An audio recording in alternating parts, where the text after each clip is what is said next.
khi ông con ngào thà chủ thà chủ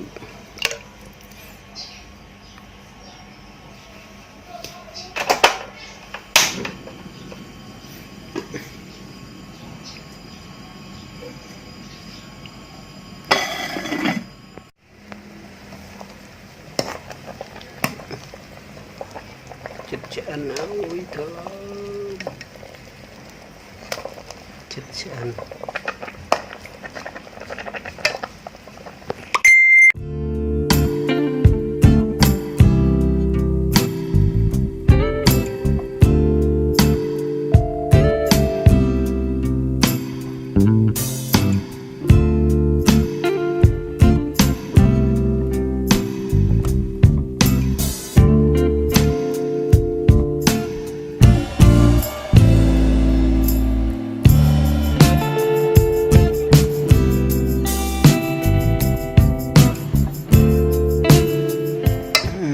chân là món bông bông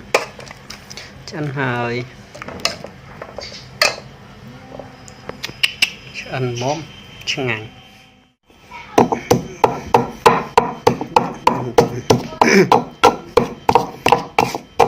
thực thị cho lúc khai một chút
một con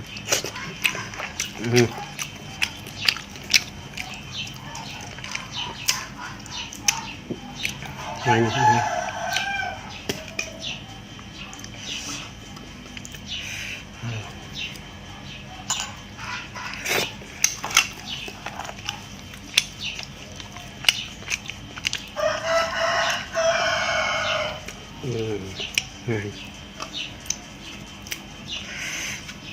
nhắm ngọt này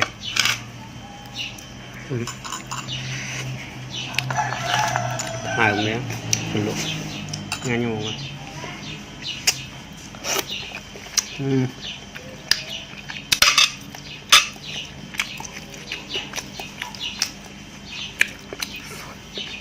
hai một con